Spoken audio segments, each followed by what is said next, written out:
Hey, what's good, everybody? I'd like to welcome you all back to the Boombox Guru channel. I'm your host, LB. So today, got another Digging Through the Stacks episode. This is number 8. Gonna be talking about Kendrick Lamar. Really don't need a whole long introduction about Kendrick, man, because he's pretty much the man right now. He beat Drake in the battle. He swept the Grammys. He did that halftime show. I mean, Kendrick's pretty much on top right now. He's like everybody's favorite guy right now. And I thought what better time than to do a Digging Through the Stacks episode on Kendrick. Now, at one point, I considered Kendrick to be my favorite rapper in this modern era of hip hop. But honestly, as I've gotten older and with each album, I don't really view him in that way anymore. You know what I'm saying? I've noticed that after Good Kid, Mad City, with each album that he released, I kind of started to lose interest in him. And looking back on certain albums, I don't really feel the same way about them that I used to. So for all the Kendrick stans that may come across this video, I'm just gonna be totally honest. I'm gonna give my honest opinion about a lot of these albums and how I feel about them now, because things change. Sometimes the way you feel about something when you were younger, as you get older, you look back on it and you don't have that same opinion. I'm pretty sure most of us have watched movies when we were kids or when we were teenagers that we thought were so dope, but then as we got older and matured and we look back on them, we're like, you know what, this movie really wasn't all that good. No, this is kind of stupid. I'm pretty sure it's like that with like TV shows and cartoons and even video games. The foods we eat, things just change. Sometimes we kind of grow out of things and we have different opinions as we get older and get out in the world, and that's kind of what's happened with Kendrick, man. So I've kind of been having this thing going through my mind for about a couple of weeks, and I actually had a different type of Kendrick video that I was gonna do at one point, but I decided to scrap that video because I didn't want to bring that type of energy. I just thought that I would just focus on the music and as well give some of my opinions on where I stand with Kendrick now as an artist. So we're going to get into this video real quick. Well, not real quick, but we're going to get into this video because, I don't want this to be an overlong video. But like I said, I am going to give my honest opinion about how I feel about a lot of these albums. And there's two albums on here that I actually don't physically own. One of them was only released digitally, and the other one I just decided I didn't want a physical copy. So yeah, without further ado, let's get into Digging Through the Stacks episode 8, Kendrick Lamar, the good kid from Compton. Okay, so I'm just gonna briefly talk about Section 80 because I actually don't own Section 80 because that album was never given a physical release to my knowledge. I don't know if maybe it's been released on vinyl. I'm not so sure about that. I know it hasn't been released on CD, but I actually remember when this album dropped. I bought it off of iTunes when it dropped, and I actually dug the album at the time. At the time it was one of my favorite albums to listen to. And I was relatively new to Kendrick. I was just coming off the overly dedicated mixtape and the Kendrick Lamar EP that he put out like in 2009. Because I think I got into Kendrick around 2010. So he had the overly dedicated. He had just dropped that overly dedicated mixtape, man. And I thought both of those mixtapes were really good. Honestly, I kind of consider them to be like street albums, honestly, because they feature like original production and stuff like that. But yeah, Section 80 actually was very popular when it was released. It got a lot of critical acclaim. I remember that. But to tell you the truth, man, I just don't remember too much off of this album except for ADHD. I liked the Chapter 6 interlude. I'm trying to think what else with it. Poor Man's Dreams, The Spiteful Chant, and dang, there was another song. I definitely liked that. High Power and Absol's outro. Absol's outro was really dope. There was a Rigor Mortis. That's the other song, Rigor Mortis. I remember that song being pretty hard, man. Those are the only ones that really stand out to me. F Your Ethnicity was pretty dope too. And Hold Up, I remember. Yeah, those songs were pretty good. Yeah, but yeah, it was a real dope album, man. But like I said, I haven't listened to Section 80 in quite some time. I mean, I remember it being a pretty good record. but I just haven't listened to it in years, man. So that's about all that really kind of sticks out to me when it comes to Section 80, honestly. All right, so next album that we're gonna talk about is Good Kid, Mad City, released in 2012. This is the standard edition. There was a deluxe edition that was also released that has Kendrick Lamar's his mother's van that she owned at the time when that picture was taken. That was the deluxe edition. I think I'm gonna get my hands on that deluxe edition because that second disc has a song on there that I really like called The Recipe with Dr. Dre. That's another one of my favorite Kendrick songs. But man, Good Kid, Mad City. In my honest opinion, I think this is Kendrick's best work, hands down. I know some people may come on here and they may disagree about that, but I honestly, looking back, I think that this album is his best work. I think it's his best album, and it's the one album that has the most replay value for me these days. Because like I said, I'm really not that big of a Kendrick fan no more, but whenever I am in the mood to listen to Kendrick, Good Kid, Mad City is usually the album I go for. I just think it's a real great record. I really like the concept, the whole coming of age story of Kendrick describing his adolescence of coming up in Compton. I liked the skits that were added at the end of the songs that really brings the story together.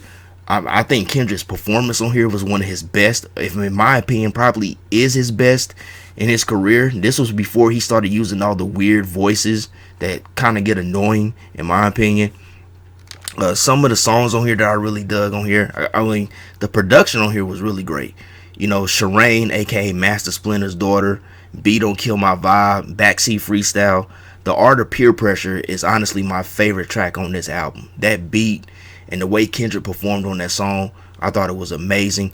To me, The Art of Peer Pressure, it sounds like something that Outkast would have done. It actually sounds like an outtake from ATO Aliens, which is my favorite Outkast album. Money Trees featuring J-Rock. Good Kid was a dope track. Mad City featuring MC8. Swimming Pools, which the album version is the extended version. And then let's see, Compton featuring Dr. Dre. Real was dope. Sing About Me, I'm Dying to Thirst. Pretty much the whole entire album was really dope. Poetic Justice featuring Drake. I never really was all that crazy about Poetic Justice, I'll be honest with you. I remember when it dropped as a single. Actually, I remember before it was a single. I never really was all that crazy about this song. I thought that track was pretty mid, honestly. And of course, I knew it was going to get released as a single because Drake was on it. And, you know, at this point, Drake was huge. Drake was huge at this time. You know, Drake, his breakthrough happened like a couple of years before Kendrick's, you know. And I knew it was going to get released as a single because Drake was on it. But I never was crazy about that song. So that's the only track on this album that I really didn't like. And like I said, there's a deluxe edition of this album which has a picture of Kendrick's mother's van on the cover, and it comes with a bonus disc. And the one song on that bonus disc that I know that I really liked was The Recipe featuring Dr. Dre. I think it was produced by Scoop DeVille, but I really dug that song. I don't know why I never went back and bought the deluxe edition. I think I was kind of on a boycott against buying deluxe editions because I felt like, why not just put every song on there that you want on there? But in any regards, I know it's been years, but but that deluxe edition is actually still available. It's actually more available than the standard edition. So I might one day just break down and get that deluxe edition just to get that particular song, man. But yeah, Good Kid, Mad City. To me, this is Kendrick's classic. This is his real classic. Actually, this is his masterpiece. I mean, even today, this album is consistently making lists of greatest hip hop albums of all time. It's on tons of lists of greatest modern hip hop albums, greatest hip hop albums of the 2010s, greatest West Coast hip hop albums. People are still talking about this album today. And when most people talk about modern classic hip hop albums, they usually bring up Good Kid, Mad City. And when people talk about Kendrick's greatest work, most people say Good Kid, Mad City. I know the stands may try to argue that it may be To Pimp a Butterfly or Damn, but most people, I think the real hip hop heads, most of them are gonna go with Good Kid, Mad City, and that's because it's his best work. I don't think he's done anything that's really measured up to Good Kid, Mad City and the greatness of it. So that's where I stand on it. You know, you can argue in the comments, but I'm not changing my stance on it, because personally for me, this is the one Kendrick album that gets the most replay value for me. So I'm going with Good Kid, Mad City is Kendrick's best work, and that's where I'm gonna leave it, y'all. Alright, so next we got 2015's To Pimp a Butterfly. This is Kendrick's third studio album. So I'm gonna be totally honest with you about this album as well. I initially really dug this album when it came out back in 2015, but wait a minute, was it 2015 when this dropped? Hold up, I'm sorry, y'all. Let me look it up because I can't see anything on here. Yeah, 2015. It was March 15, 2015 when this album dropped. So yeah, I used to really dig this album a lot when it came out back in 2015, but as the years have gone by, I don't really listen to Pimp a Butterfly that much. It rarely gets any replay value from me. So that makes me think that I'm probably really not feeling this album all that much, since I don't really revisit it too much anymore. I think I would have to say that the first half of the album, I think it's what, tracks 1 through 4 maybe. I think that's probably the best. No, tracks 1 through 5. Sorry about the noise in the background, that's my cat. But yeah, tracks 1 through 5. That first half, that's my favorite part of the album, and I think it's the best part of the album. I can listen to that part of the album all the way through, straightforward, with no skips. But once it gets to the track You, that's when things get a little bit spotty. Like, I never really was a fan of the song You. I understand the deep emotional meaning behind it and everything, but I just never really liked it. Even back when I first bought this album, I used to skip that song all the time. Yeah, but once it gets to You, that's when the album gets a little bit spotty for me. Alright, is track number 7. I mean, that was a big hit for Kendrick. That was a big hit for him. But to tell you the truth, I never really was all that crazy about that track either. Even to this day, I still don't really. I mean, it's a decent song, but I never really was all that crazy about it. All I can say about Alright is that track, it came out at the right time. You know, there was a lot going on here in America around that time, especially when it come into the relationship between the black community and the police. So, you know, that song kind of, it was an anthem for a lot of us, you know, at that time. But I never really was all that crazy about it, to be honest with you. I did like most of the interludes.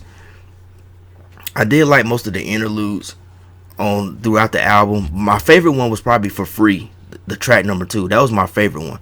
That was the one I dug the most.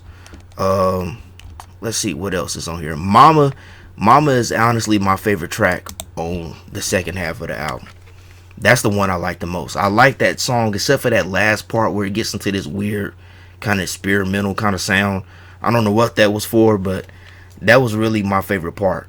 I mean, that was not my favorite part of the song. I could have did without that. I wish it would have kept the same like beat and production throughout the whole entire song.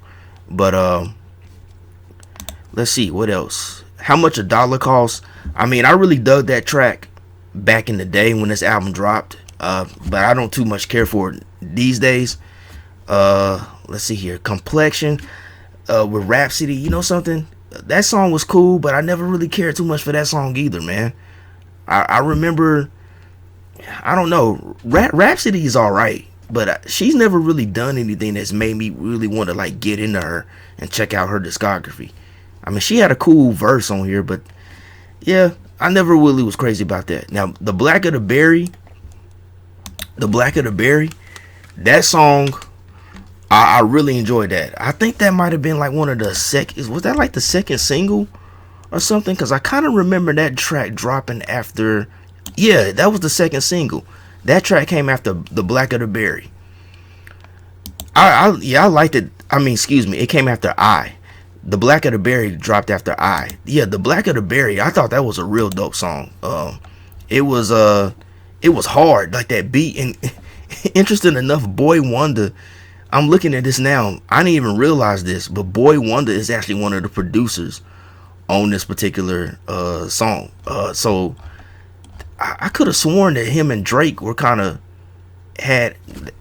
That's weird. Was this? Nah, him and Kendrick and Drake were kind of at odds with at each other at this point. But whatever the case, I thought that was interesting to see Boy Wonder had a production credit on here. But yeah, The Blacker the Berry, I always thought that was a real dope song. I thought that beat was hard. I really liked the Kendrick's performance on there. He was like really aggressive. Like I just really dug it, man. And let's see here what else. You Ain't Gotta Lie, Mama Said. I don't even remember that song, You Ain't Gotta Lie. But now I was the first single. And I remember when that song dropped, I didn't like it all that much. I'm gonna be honest about that. And at this point, I'm still a big Kendrick fan, but I remember when that song dropped, I didn't really like it all that much. But the album version is a little bit different than the radio version, because the album version I think is live, or maybe they edited it in the studio to make it sound live. But the album version I kind of like a little bit better, because it has a different kind of energy behind it opposed to the video version that I saw. But overall, I still was never all that crazy about it. I thought The Blacker the Berry was a lot doper. Mortal Man, Mortal Man was cool. For the time, I did dig that song.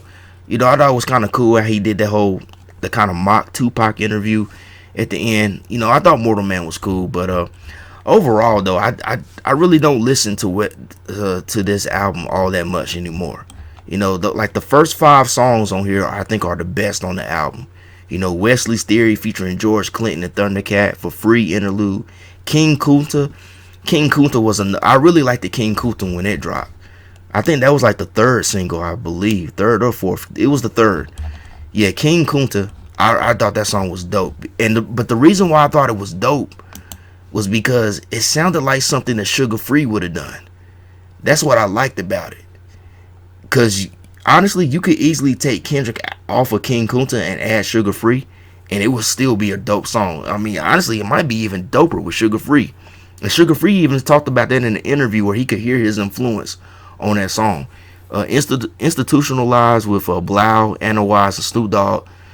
Really dug that track. That song kind of had like that song kind of gave me like a Far Side kind of vibe to it. And I definitely liked it. These Walls was real dope. That song was so funky, man. These Walls and Wesley's Theory are like the funkiest songs on the record. But yeah, overall, man, I don't really revisit To Pimp a Butterfly all that much, man. And I think the main reason I don't revisit that album all that much anymore is because looking back on it in retrospect, I feel like it was just too much going on. On this album, man. It was a bit overreaching in my opinion. I felt that Kendrick was trying just way too hard to show everybody that he was this real deep artist and that he was very artistic and creative and all of this. And I'm not trying to say that he isn't that, but I just think he just did way too much on this record, where sometimes when I go back and listen to it, it just sounds a bit messy to me. So yeah, it doesn't get that much replay value. It got widespread critical acclaim, but personally, I think it was a good album. I think it at least deserved positive reviews, man. But yeah, doesn't get a whole lot of replay value from me. So I have to really be in a Kendrick mood, a real kick on Kendrick's music to really pick up To Pimp a Butterfly these days, man. So yeah, that's pretty much where I stand with that album nowadays. All right, so next album on the list is Untitled Unmastered, released in 2016. So I'm not going to talk too much about this album because this was just a compilation album that Kendrick put out, basically to just hold everybody over until the next album come out. Because Kendrick is usually like a 2-3 year kind of gap in between his releases, although that last one was like 5 years, honestly. But yeah, this was just a compilation album that had some demos that Kendrick actually had been working on during the recording sessions of To Pimp a Butterfly. To tell you the truth, I actually found myself listening to Untitled Unmastered a lot more than To Pimp a Butterfly, and I think it's because these songs are demos, so technically they're unfinished songs or ideas that Kendrick had, and I think that's what makes them good, because they didn't suffer from the overproduction that a lot of the songs on To Pimp a Butterfly had. in my opinion. Just they were just demos, really good demos. Honestly, for them to be demos, they were really good. But yeah, that's really about it, man. It was just a collection of demos that Kendrick had worked on during the recording sessions of The Pimp a Butterfly. The only thing about this album I don't like, man, there's this one like interlude at the end of one of the songs called something about head. Yeah, they're like, I guess there's supposed to be some kind of deep meaning behind it, but even back then I thought that was kind of corny. It's like, is somebody's playing a guitar and Kendrick and some woman is talking about head is the reason, I don't know. I always thought that was a little bit cringe. I never really liked that. But other than that, I really dig most of the songs that's on this compilation. So yeah, it's a pretty cool compilation to pick up and listen to a lot of these songs, because even though they're demos, they're still pretty good. So it's hard to even believe that they weren't even finished versions of songs, man. But yeah, if you never listened to Untitled Unmastered, definitely go check it out. It's a pretty dope compilation album. Alright, so next album on the list that we're gonna talk about is Damn, released in 2017. So I'm just gonna speak the truth on this. I never really liked Damn. I never really liked this album. I always thought that this album was mid. I still think that this album is mid to this day. I mean, that's just how I feel about it, man. I just never thought it was that good. I just never thought it was that good, man. There's like 3 songs on this album that I can honestly say that I rock with. That's DNA, and I think Element. Correct me if I'm wrong, but I think Element is the one that's got the hook where he says, if I gotta slap a B-A-N, I'm gonna make it look sexy. I think that's the one where he says that. If I'm wrong, correct me in the comments, but I believe it's Element. And Loyalty featuring Rihanna. I thought that was a real dope song. But everything else on this album, sorry, but nothing else on this album really stuck with me, because those are really like the only 3 songs on here that I remember.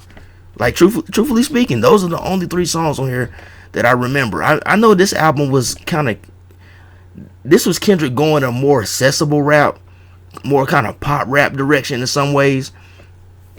But I just don't remember a lot from this record, man. I remember even after buying it, I only listened to it like a few times, and then I never picked it up again. Now, not too long ago, I think it might have been last year, I kind of decided to go back and revisit this album and listen to it a little bit more. But even after listening to it again, I still came with the same conclusion, that the only 3 songs on here I really dug was DNA, Element, and Loyalty featuring Rihanna. And Kendrick actually I think he got some Grammys off of this record, I believe, because of the song called Humble. And I'm gonna be totally honest with you, I never did like Humble, even back then. And see, at this time, I'm still pretty much a big Kendrick fan. But as you can tell, I'm starting to lose a little bit of interest. But I never did like Humble. I know Mike Will made it. He did that beat. But I never got it. I never understood why everybody was so crazy about this song. I never understood why everybody went so crazy about that song. The only thing I can think of is people liked that part where he talked about natural women. You know, something about give me a woman with cellulite or something like that. He said something about yeah, he made a reference to like women being in having their natural bodies or something, and everybody just went crazy over it. Cause I'm looking at it now, and he was nominated he had 4 Grammy nominations that year. Record of the Year, Best Rap Performance, Best Rap Song, and Best Music Video. And he won in the last 3 categories for Humble: Best Rap Performance, Best Rap Song, and Best Music Video. But I never really was crazy about that song. And overall, I just never was crazy about this album. I mean, it was very successful. I think I'm seeing right now that it was certified triple platinum. And to tell you the truth, this might be his best-selling album. I'm not sure. It might have surpassed A Good Kid, Mad City. But he got a lot of praise off of this record, man. But I don't know why. I honestly don't know why, because I always, even to this day, I still think that Damn is mid. Like, every time I go back and listen to it, there's no point in time when I go back and listen to this album do I find any other song on this album that I like that I didn't like before. It's always the same 3 songs: DNA, Element, and Loyalty. I think those were the best tracks. You know what I'm saying? But whatever, man. Some people, some Kendrick stans will even argue with you and say that Damn is better than Good Kid, Mad City. I've seen that online, but for me, no. I just never liked Damn. I still don't like it. And I'll tell you something else. That turned me off from Damn. There was a fan theory that came out not long after the album was released, where they were saying that you could listen to the album in reverse. And then Kendrick came out a little bit later and confirmed that, yeah, that he intentionally did that. And they actually released the collector's edition of this album with the track listing in reverse. And I remember back then being like, man, really? So y'all just reversed the track listing and re-released the same album? And people bought it. People actually bought it. And I remember being turned off by that. Like, man, like, how do we even know that Kendrick intentionally did that? How do we know that he intentionally did that? Maybe him and his people heard about this theory and they decided, like, hey, we need to capitalize on this and make some money off of it. That's the way I look at it, and I still look at it like that now. I know the Kendrick stans are probably gonna go in on me if they see this video about that, but I saw that as a money grab. Honestly, that's the way I look at it. I think this is the album where Kendrick earned the Pulitzer Prize for music, which I don't understand why. Because if anything, he should have earned a Pulitzer for Good Kid, Mad City, not Damn. Damn is mid. That's all I got. That's it, man. Like, Damn is mid. I don't understand why he got all this praise for Damn. Good Kid, Mad City should have got the Pulitzer, in my opinion. But whatever, he got it with Damn. But I know everybody loves this album, but I never was all that crazy about it. I just thought it was mid. I still think it's mid to this day. Like, the 3 songs that I just named in this video, those are really about the only songs that I listen to on a regular basis. Most of the other tracks on there are just not memorable for me, and a lot of times listening to this album can be a bit of a snooze fest, honestly. So that's where I stand with Damn. You know, it is what it is. Alright, so the last physical album that I'm going to show on this video is Mr. Morale and the Big Steppers. This came out in 2022. So yeah, there was a 5-year gap in between Damn and Mr. Morale and the Big Steppers. There was a 5-year gap. So let me go on the Wikipedia page, because there's no track listing on here.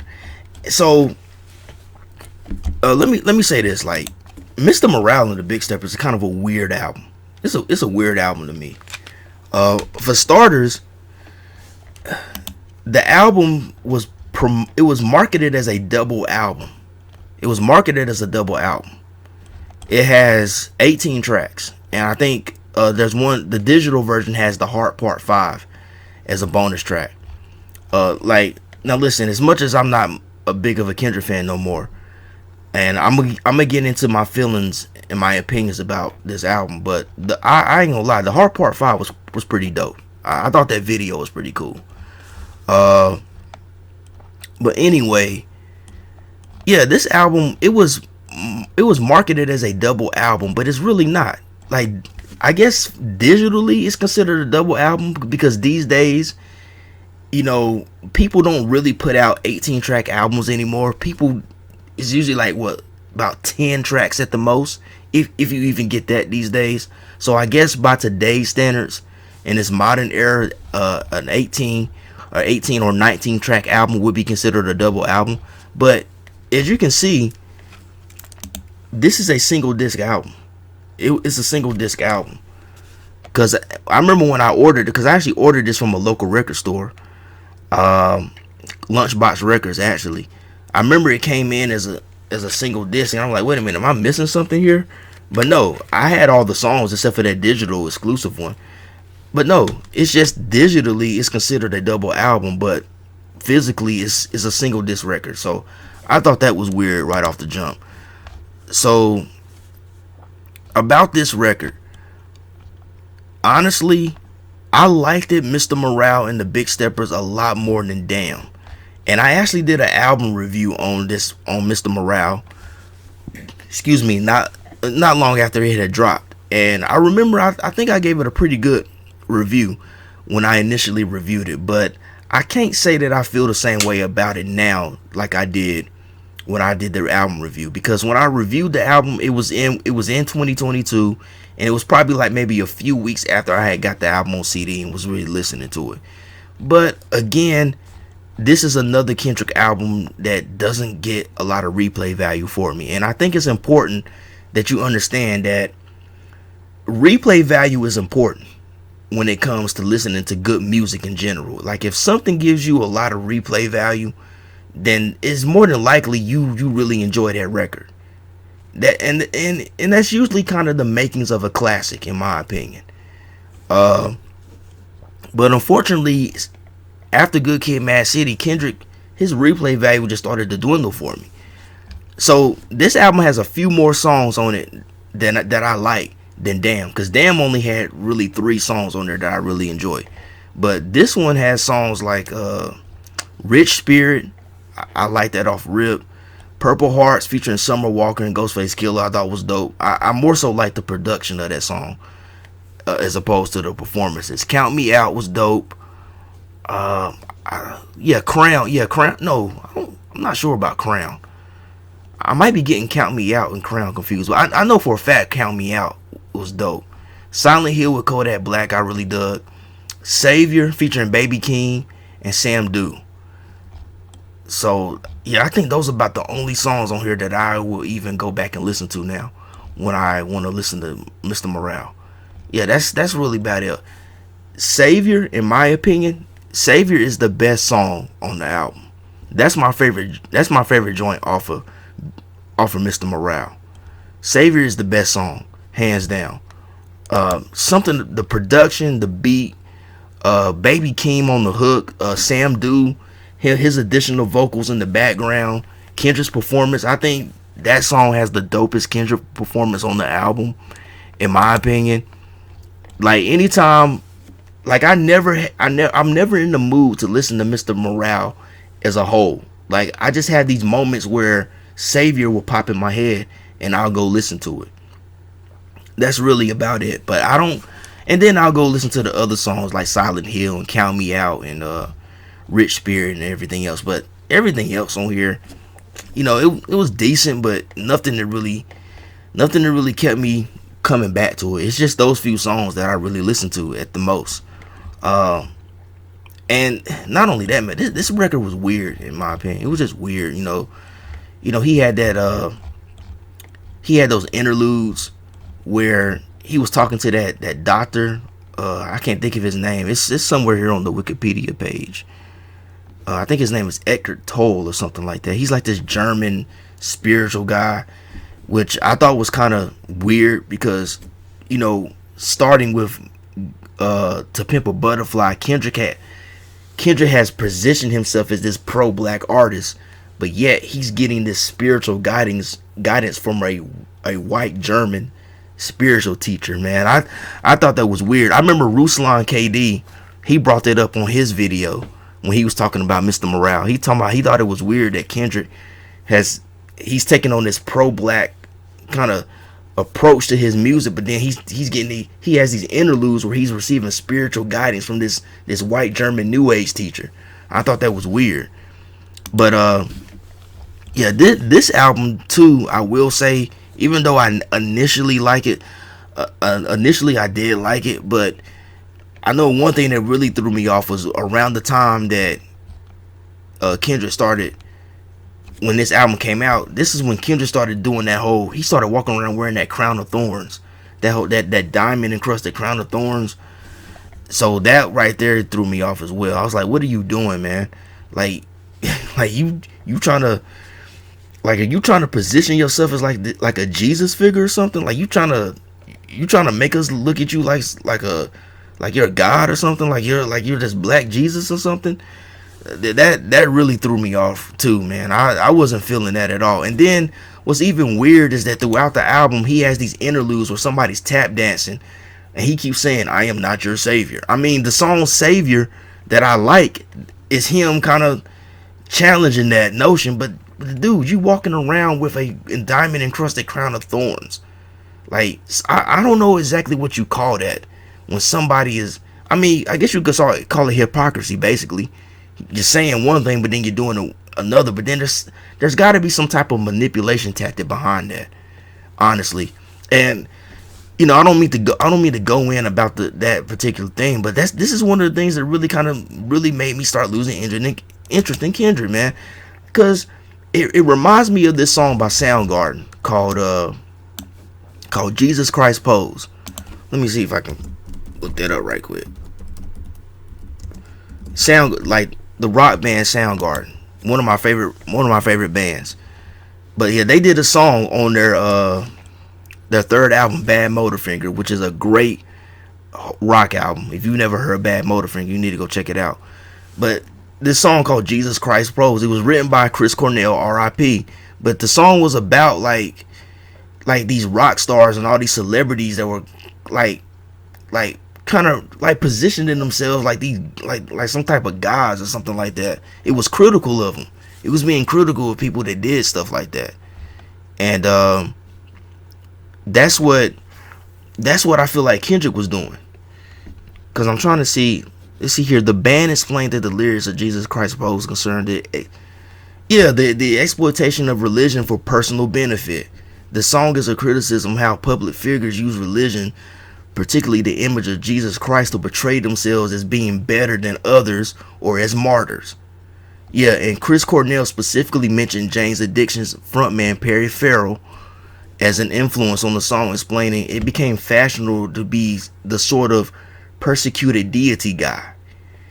Yeah, I remember when Kendrick when he started doing that, that was the first thing that popped in my head was that song by Soundgarden, Jesus Christ Pose.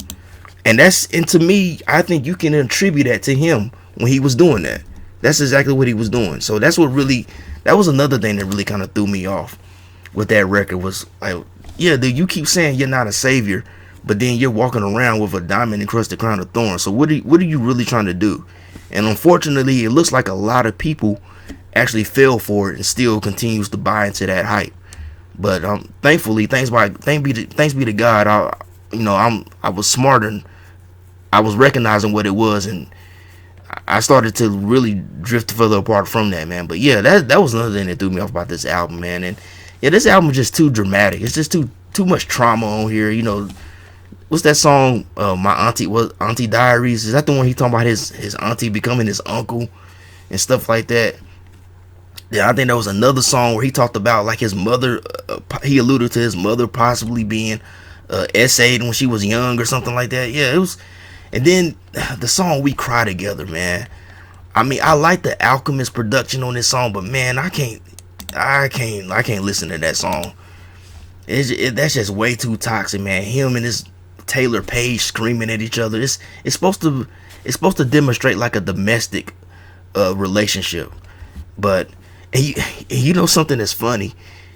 Now that I think about it, during the beef with Drake alluded that Kendrick was abusing his baby mom, not his wife. It's his baby mom, because to my knowledge, him and Whitney are not married.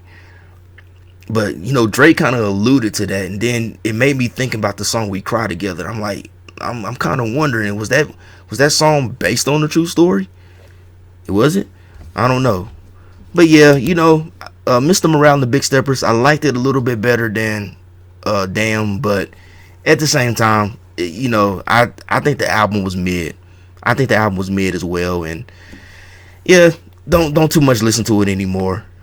Yeah, my feelings on that album are changed, because I know some of you Kendrick stans are gonna go and find the album review that I did on it when it came out, and I will admit that I initially liked the album when it came out because it was better than Damn.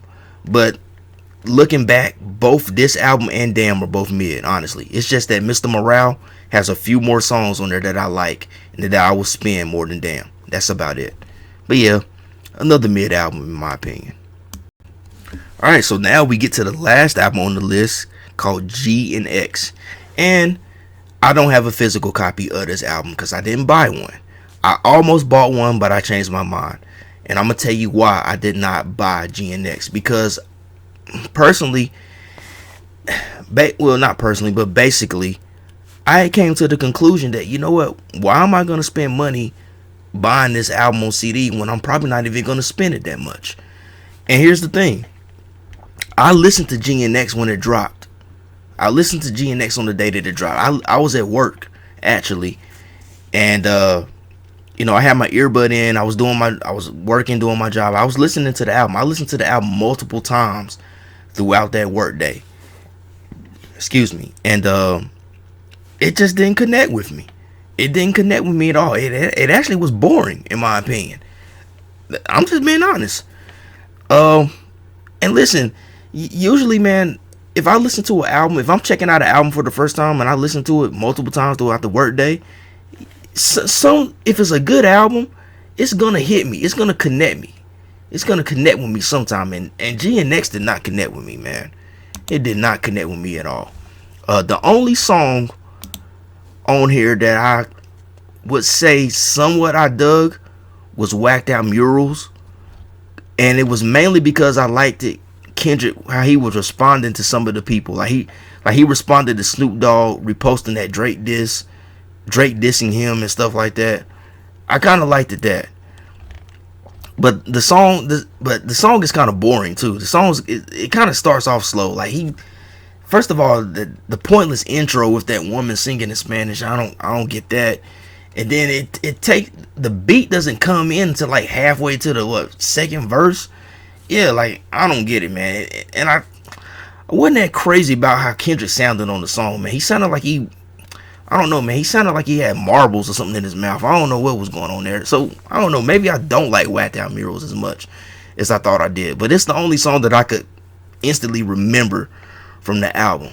Squabble Up, I never was crazy about Squabble Up. Never been crazy about that song. And I think the video is very overrated. Everybody was going nuts about the video. I thought the video was just awkward. Like Kendrick, everybody's having all this fun, and then Kendrick's just looking so awkward, doing that little weak two-step or whatever he's doing. He just looked awkward, man. Luther with SZA, that's a cool song. I mean, I like the Luther Vandross sample that they use, but as far as everything else on the song, I think it's pretty basic, in my opinion. What's another song? Wait a minute, Reincarnated. Now this song is probably the most controversial because he basically like tried to rewrite the Bible on this particular song, he basically tried to defend the devil on this song. I was like, what? But I mean, he tried to redo. I mean, the production the production of the song is I think it's the Military Minded song by Tupac. Yeah, and he tries to like rap like Tupac on the song, but he doesn't really do a very good job of it, in my opinion. Yeah, so that's why I'm questioning that's why these days I question whether Tupac is really Kendrick's biggest influence, because if you really listen to Kendrick, you hear you can definitely hear the Lil Wayne influence. You can hear the Eminem. And shout out to my guy over in Canada. I mean, I don't know him personally. I don't know him. His name is Tochi. His YouTube channel is called Tochi RTA. But he's done a lot of videos on Kendrick, really being critical of Kendrick, man. And he's really been exposing how Kendrick may not be who a lot of these stans are trying to push him to be. But he even says that Nicki Minaj is a big influence on Kendrick, and I never thought about it until he said that. And then when I went back and listened to Kendrick, I was like, yeah, because Nicki, she does a lot of those weird like voices and stuff in her songs, which is annoying too. And Kendrick does that a lot, and I think he really got that from Nicki.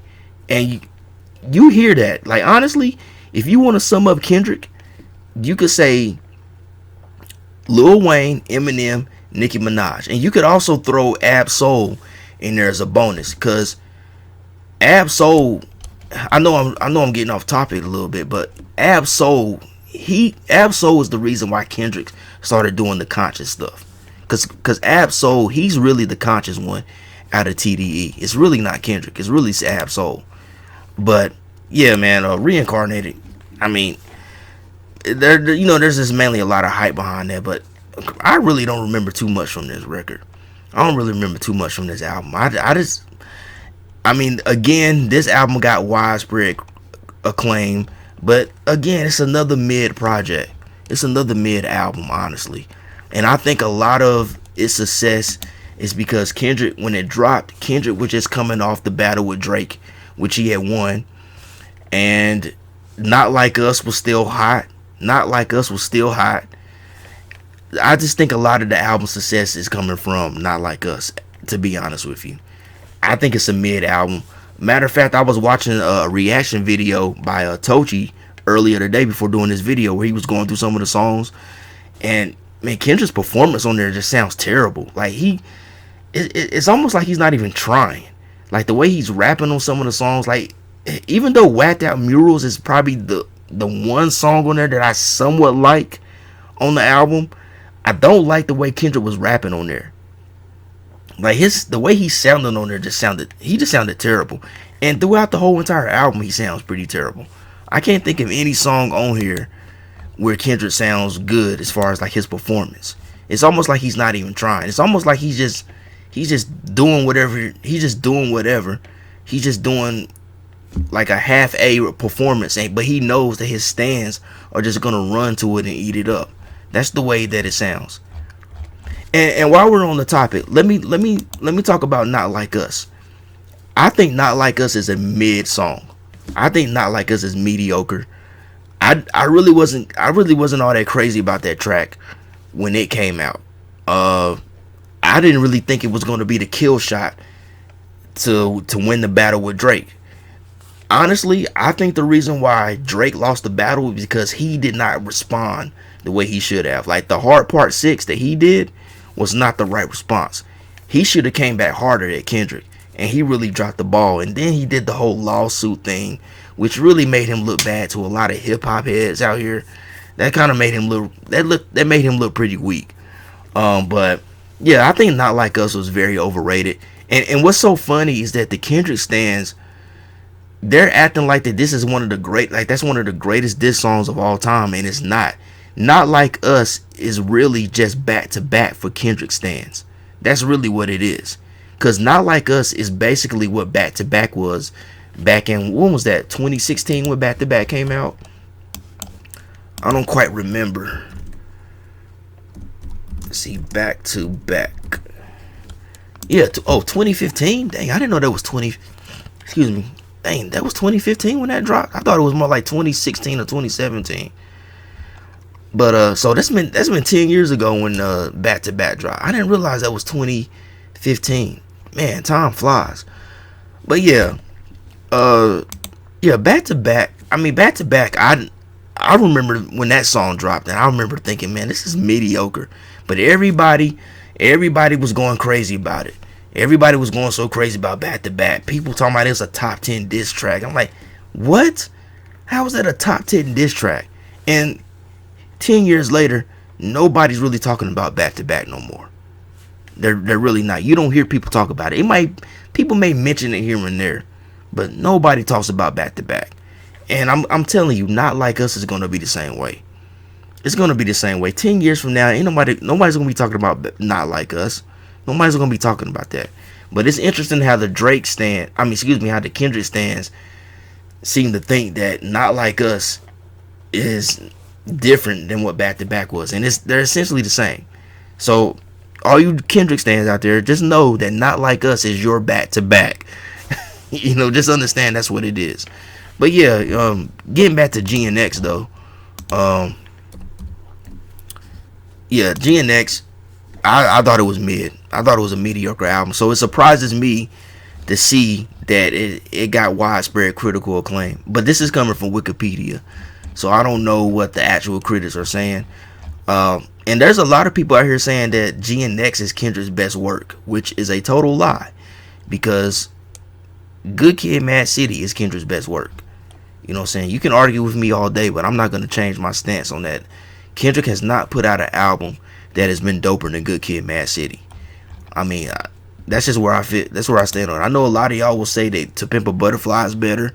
Some of y'all will say that Damn is better, but those albums do not measure up to Good Kid, Mad City at the end of the day. And GNX doesn't either. I mean, yeah, he went for a more West Coast hip hop style, but it's that modern West Coast hip hop style that Mustard was doing like back in 2014, 2015 actually. But yeah, not I didn't like the album. And I actually pre-ordered it because Get On Down had it. They put it up for pre-order, and I changed my mind. I was like, to tell you the truth, the Snoop Dogg album made me change my mind because I pre-ordered that Snoop Dogg album, Missionary, and I didn't like it. And I was mad that I did that. And I was like, you know what? I know I'm not feeling this album like I thought I would, so I'm just gonna cancel that pre-order, and that's what I did. But yeah, GNX is mid, in my personal opinion. Not really feeling that record. So that's just what it is. GNX is mid in my opinion. Maybe Kendrick one day will come out with a doper record, but I don't know. When he does that, that's when I'll start really listening to him again, possibly. But from right now, man, I think I'm kind of done with being a Kendrick fan or even being a stan. I don't know if I was ever a Kendrick stan, but I think I'm kind of done with it, man. I think I'm kind of done with it. You know, at this point, I'm just overwhelmed, you know, with everything with the battle with Drake, the him sweeping the Grammys off of Not Like Us, like really, you sweeping the Grammys off of a diss song where you calling somebody a PDF file, like that's just ridiculous to me. And then the halftime show, you know, which I thought that was even more ridiculous. I mean, Rock the Bells literally put up a post saying that a part of Kendrick's pants represented the Liberty Bell. When I saw that, I was like, oh man, people are just nuts. And it's just ridiculous how people are just coming up with all these meanings. And the way I see it now is that Kendrick really just puts out a bunch of random stuff to see what sticks and see what everybody's gonna latch on. That's the way I'm looking at it now. He's not really, I don't really feel like there's any really deep meaning behind what he does. He just puts it out there.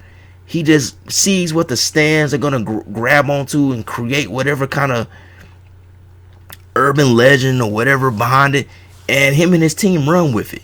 That's the way that I see it now, and it might have always been that way, but to tell you the truth, my favorite era of Kendrick was probably Section 80, Good Kid, Mad City. He just seemed like a more humble person back then. But then, now he's walking around with a diamond across the crown of thorns on his head. It's like, whoa. Like, the narcissism is real. Like, when people, come on, man. When people try to present, present some type of image like they're a god to you or something like that, that's the ultimate form of narcissism. Like, Drake can be cocky. Drake can be cocky. He can be cocky, but I ain't never seen Drake do nothing like that. Or if you want to count him calling himself a sex god, I guess that's a bit narcissism. And I think anybody refers to themselves as a god is narcissist and crazy. But I don't know, man. I'm just done. The whole Drake and Kendrick thing is just annoying to me. I mean, I'm not really a big fan of neither one of them anymore. I checked out on Drake back in 2013. Kendrick, I've steadily been checking out on him with each album, and I'm at the point now where it's like, man, I'm just ready to move on to something else.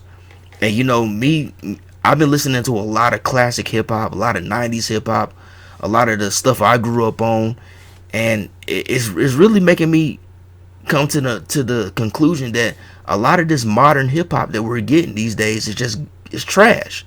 It's not good. A lot of these people really aren't even making hip hop for the hip hop audience. They're not making music for the hip hop audience. They're making music for the pop audience. And unfortunately, what we see now is actually the pop audience that's infiltrated hip hop. Cause a lot of the people that you see riding around bumping hip hop really ain't even into the music like that. To tell you the truth, it's what my man in Canada, Tochi, says. They're casuals. A lot of them don't even really listen to hip hop. They're just going along with what's popular. Cause right now hip hop is the most popular music right now, which I'm not mad at. I'm not mad at that. But if something else was to come along and usurp hip hop from that position, those same people they're gonna follow and they're gonna go with that. That's just how it goes.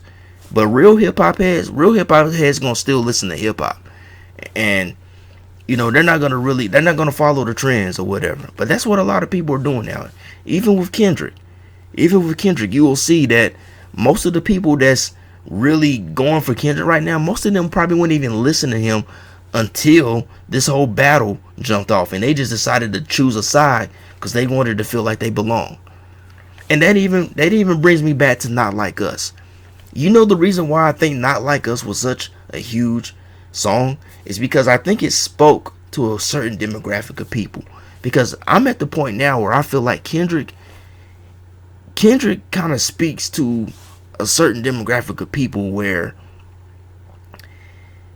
I think his main audience are people who are insecure about themselves, who have low self-esteem and things of that nature, but yet they're not willing to really do much about it. They're willing to kind of wear it as a badge of honor. And I can see people like that using the song Not Like Us as an anthem.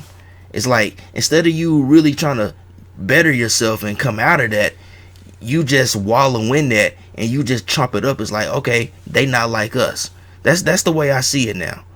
That's why I think that song took off like it did, because it spoke to certain people, man. Because I really think that's the demographic that Kendrick really speaks to. If you listen to a lot of his music after Good Kid, Mad City, or you might even include Good Kid, Mad City, I don't know, but he really likes to sell a lot of trauma to people. And another thing that's really kind of put me off on Kendrick, man, is that he comes up with all these supposedly these double meanings behind all his songs, where the listener has to kind of,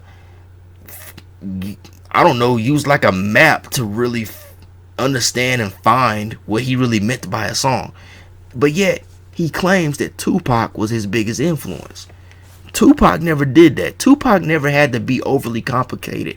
He never had to have all these double meanings and send his listeners on a treasure hunt to try to figure out what he really meant by something. He never did that. Tupac was always straightforward about whatever he was trying to convey in his music. And he still managed to be very impactful. Tupac still has so many quotables. To this day, people still quote Tupac's lyrics. His lyrics are used as memes to inspire people and stuff these days. His lyrics are being talked about in universities. There are literally college courses breaking down Tupac's lyrics and stuff. And he didn't have to be overly complicated. He didn't have to come up with all these double meanings and these puzzles for you to put together to figure out what he meant. He was just straightforward about his message. You knew what he meant, but he had a way of saying these things that really kind of touched a lot of people, which is why almost 30 years after his death, people still talk about him, but yet Kendrick claims that Tupac is his biggest influence, but yet he comes with all these these complex meanings behind his songs. Like, every song has to have multiple meanings behind. Like, oh, you can look at it from this context and it means this, or you can look at it from that context and it means this. And I really don't believe it's that deep. I really believe that a lot of times, and it's not just Kendrick, it's a lot of these modern rappers these days, they're just coming up with all kinds of randomness, and they're just trying to mask that maybe they're not that good. You know what I'm saying? Maybe they're not as intellectual as you think they are. You know what I'm saying? So I just think that's interesting, man. That he claims that Tupac is his biggest influence, but yet when you listen to him, and I have to give another shout out to Tochi for bringing this up. When you listen to him, all you hear is Lil Wayne, Eminem, and Nicki Minaj. That's what you hear when you listen to him. But I'm just not with all it. Listen, I listen to Pharoah Monch. I listen to Pharaoh Monch. Pharaoh Monch is one of the greatest MCs of all time. Very intricate, very technically skilled.